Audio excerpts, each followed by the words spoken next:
mais uma vez juntos para falar de céus na terra.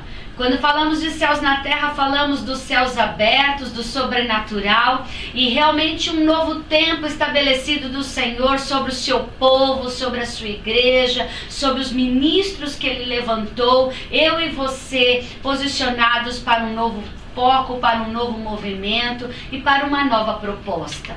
O Senhor tem estabelecido neste ano de 2017 muitas experiências sobrenaturais, experiências realmente onde vamos enxergar além da maioria. E sobre essa palavra eu quero começar dando uma frase para vocês que diz assim: visão é a capacidade de ver acima e além da maioria.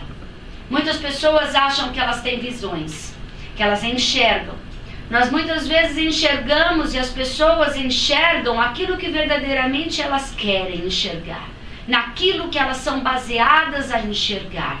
E o Senhor vai estabelecer realmente o profético para mim e para você, de ver um ano aí proposto de milagres, um ano onde o Senhor vai estabelecer coisas novas, experiências novas, portas novas, e a nossa visão vai estar focada nisso, vai ter que estar realmente centralizado nisso e nesse propósito. Sobre essa palavra nós vamos ler e falar sobre Josué e Caleb. Não há experiência maior do que aqueles viveram, e na Bíblia não há visão mais aguçada do que realmente Josué e Caleb tiveram quando eles estabeleceram o novo do Senhor.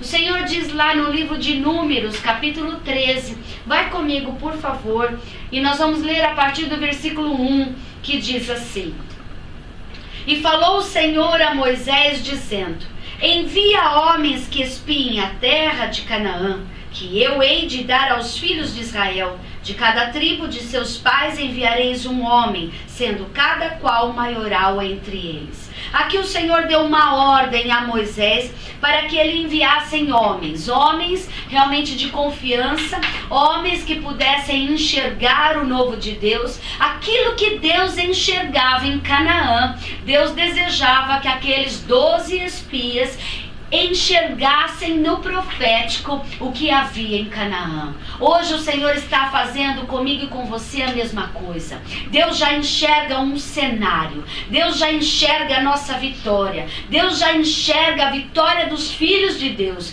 Deus já enxerga a igreja como profética nesse país e neste mundo para estabelecer a sua vontade. E Ele deseja que eu e você e aqueles que Ele chamou como ministros do altar venhamos a enxergar como Ele enxerga. Diz aqui no versículo, na sequência, no versículo 25 do capítulo 13 de Números, diz assim: depois voltaram de espiar a terra ao fim de 40 dias. Versículo 29. Os amalequitas habitam na terra do sul, e os heteus e os jebuseus e os amorreus habitam na montanha, e os cananeus habitam ao pé do mar e pela ribeira do Jordão. Versículo 28. O povo, porém, que habita nesta terra é poderoso, e as cidades fortes e muito grandes, e também ali vimos os filhos de Anak. O Senhor está mostrando para nós aqui que aqueles espias, aqueles 10 espias, estavam enxergando o que a maioria enxerga. O Senhor está dizendo para nós que a visão é a capacidade de ver além do que a maioria está vivendo. Nós não podemos ser guiados pela multidão, nós não podemos ser guiados pelas notícias da televisão, nós não podemos ser guiados por palavras e por visões daquilo que a maioria está dizendo. Nós temos, como filhos de Deus e ministros do altar, temos que ser guiados e enxergarmos aquilo que o Senhor professa e aquilo que o Senhor diz na sua palavra. Se o Senhor diz que somos vencedores, se o Senhor diz que esta terra é nos dada por herança, se o Senhor diz que este país, o Brasil, é uma terra de adoradores, e se o Senhor diz que vamos ser prósperos em tudo aquilo que tocarmos e teremos os terrenos como possessão de herança, é porque isso vai acontecer. não importa se há um exército enorme inimigo à nossa volta, não importa se há habitantes nessa terra que impeçam o nosso mover, não importa se o exército é numeroso e poderoso, o que importa é aquilo que Deus enxerga. E aquilo que Deus enxerga é aquilo que eu e você, como ministro do altar, temos que enxergar. A nossa vitória que foi dada naquela cruz por Cristo Jesus, e foi nos dado uma herança e uma palavra profética para que, se pedirmos a Deus, o Senhor nos daria as nações por herança.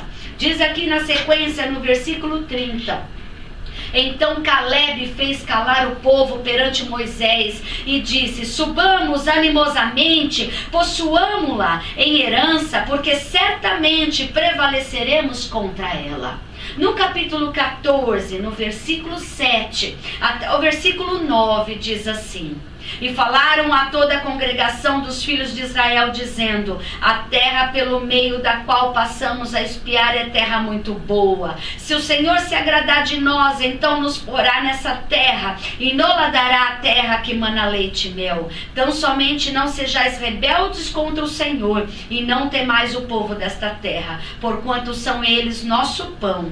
Retirou-se deles o seu amparo, e o Senhor é conosco, não o temais. O Senhor está dizendo para mim e para você: não tema o exército que está ao nosso redor.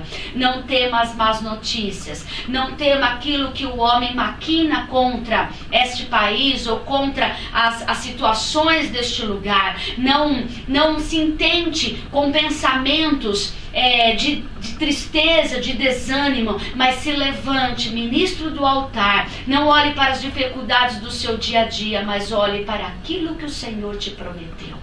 Esta palavra profética é para você. O que o Senhor te prometeu, o que Ele te deu por herança, o que Ele estabeleceu sobre o seu ministério e o que Ele prometeu para este país. É sobre esta palavra e esta promessa que os nossos olhos têm que estar fixados.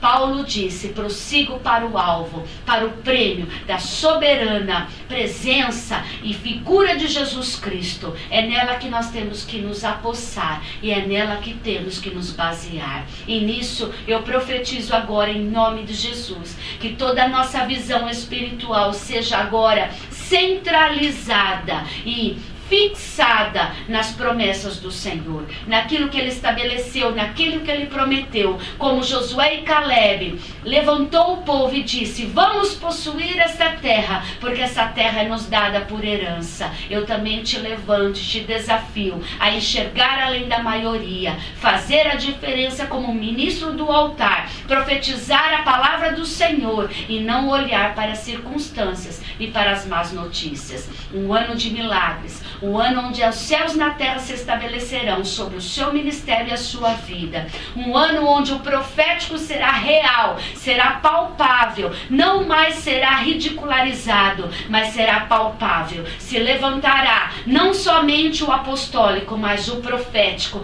num tempo de conquista e num tempo de se estabelecer uma nova visão para uma nova conquista sem medida. Eu profetizo e que as suas mãos sejam prósperas, sejam em nome de Jesus mãos que alcancem o impossível, e os seus pés sejam pés apostólicos, que cheguem aonde o Senhor determinar. Não importa aquilo que esteja à sua frente. A sua frente se chama o leão da tribo de Judá. Ele é o seu Senhor e Ele é o meu Senhor. Eu profetizo a tua vitória sobre o seu ministério, sobre a sua casa e principalmente sobre a sua visão, em nome de Jesus.